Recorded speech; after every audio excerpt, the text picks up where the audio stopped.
मैं था सो दूर को नहीं, चिंता मत करो। मैं प्रदेश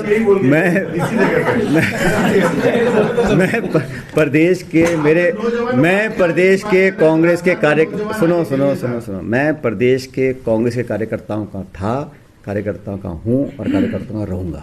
कहाँ से रहेंगे आगे लोकसभा चुनाव? और जब जहाँ पार्टी को ज़रूरत पड़ती है अलग अलग लोगों को जिम्मेदारी दी जाती है। और मैं पहले भी केंद्र सरकार में रहा हूँ, संसद में रहा हूँ, अब विधानसभा में हूँ, पार्टी का अध्यक्ष भी रहा, सरकार में भी रहा। लेकिन मैं किसी रोल में भी रहूँ, मैं मेरे जनता और मेरे कार्यकर्ताओं के बीच में हूँ और वो मुझे सबसे ज़्यादा पसंद रहता है। लेकिन जो दायित्व पार्टी ने दिया है उसको पूरी निष्ठा से हम निभाएंगे, उसमें कामयाबी दिलाने की कोशिश करेंगे। लेकिन ये कर्मभूमि है और राजस्थान के लोगों ने जो एक साथ रहा है दशकों का, उसको तो कोई चाह के भी नहीं छीन सकता है। वहाँ के प्रभारी रहते हुए यहाँ के कार्यकर्ताओं में मैं आज आपके बीच बैठा हूँ, नहीं बैठा हूँ, तो ऐसा प्रभार है तो जिम्मेदारी है, उसको पूरे निभाएंगे।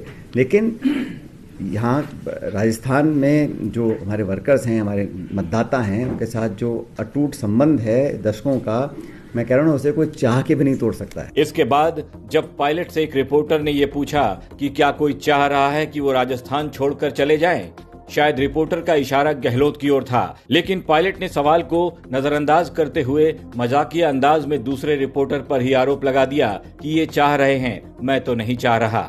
आपको लगता है वो चाह रहा है प्रेम थोड़ा कम? ये कह रहे हैं बार बार, मैं तो नहीं कह रहा हूँ। इसके बाद जब एक रिपोर्टर ने पायलट से गहलोत के नकारा निकम्मे वाले बयान पर रिएक्शन लेना चाहा, तो पायलट के दिल में छिपा दर्द बाहर आ गया और उन्होंने कहा कि मैंने कभी किसी के लिए ऐसे शब्दों का उपयोग नहीं किया है। हम सबको सबका सम्मान करना चाहिए।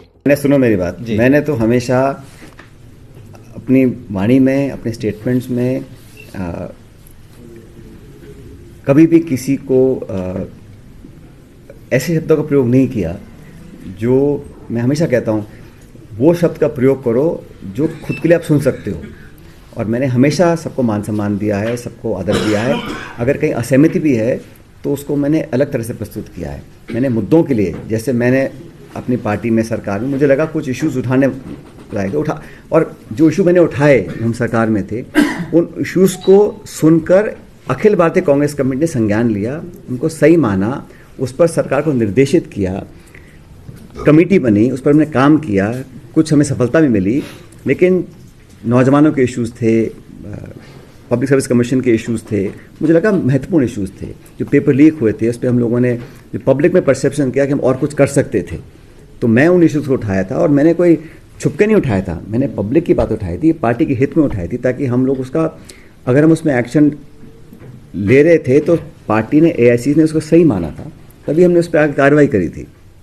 तो मैं तो मुद्दों की बात करता हूँ। और मैंने कहा ना, आप कैसे रिमाइंड मत करो, आप आगे की बात करो। अब पायलट बीते वक्त में वापस नहीं जाना चाहते, लेकिन उन्होंने फिर से ये जता दिया है कि वो राजस्थान छोड़कर कहीं नहीं जाने वाले, भले ही पार्टी उन्हें कितनी ही जिम्मेदारियां क्यों न दे दे। आपका